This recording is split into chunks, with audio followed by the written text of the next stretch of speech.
Dick, you were an arable farmer in Pirton. You grew wheat. So how did you start the new season? What were your preparations? The preparations for a new crop start the minute the combine pulls out of the field of the previous crop. In the 80s and early 90s, it was possible to burn straw, and the preparations for that would begin the minute the combine came out, simply because West Lane fields were very, very sensitive because of housing being close by. So as soon as the combine pulled out, in the early morning, before we started combining another field, we would make a 15-metre cultivated fire break using a set of disc harrows which mixed the straw with the soil for 15 metres round the outside of the field. We would then plough a 5-metre fire break around the straw that was left, which was to be burnt. By ploughing it, do you mean you... We bury it. Oh, right. We invert it. Yes. So it's a brown strip with no straw in it at all. And I have to say, the majority of farmers used to plough round the headland, round the edge of the field, not round the bit that was to be burnt. But the inspector, who would come if he wanted to, would always insist that it was ploughed round the bit to be burnt.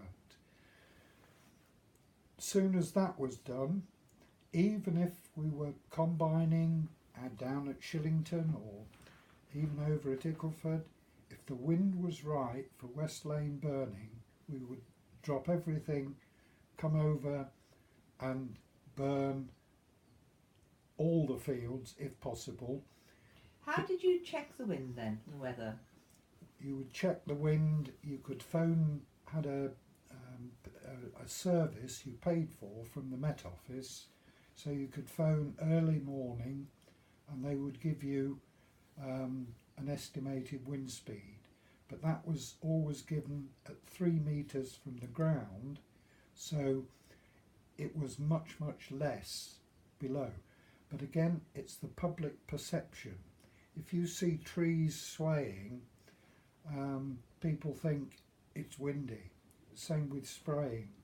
I've had to use Luton Airport data before when somebody in the village complained, said I shouldn't be spraying. Yes, I should, because I've had the wind speed checked. And we used to have a little anemometer which you would walk into the field and hold. But when the wind was right, which was blowing away from the houses, we would start to burn, let's say, West Lane Field against the wind at the far side.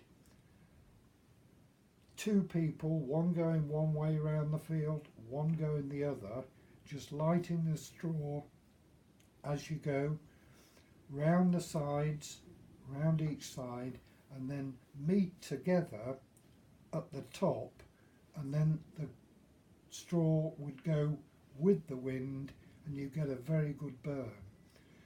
And the reason for having a good burn, apart from giving you a very good tilth, was to burn blackgrass seeds, sterile brown seeds, couchgrass seeds, burn the stubble that was left after the combine, and sometimes in wet years the stubble could be 8 or 9 inches high, because if it's wet you don't want to be cutting more straw than you need, you just want the ears.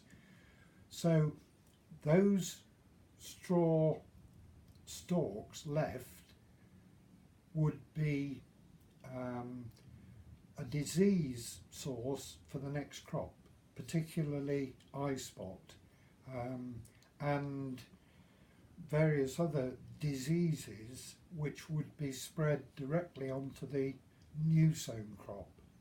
So it was important then to get a good burn. And why did this stop? Public pressure. There were too many farmers who had, I suppose the word is, disdain for their neighbouring houses. And as you know, in this particular area, many villages are now expanding out into the countryside, so the pressure on burning and spraying has increased.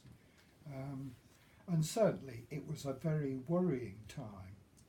Really, you could very easily get frightened in case the wind turned, or whirlywinds. The weather we've got at the moment, this hot weather, you'll probably see whirlywinds picking up straw, taking it 20 feet into the air.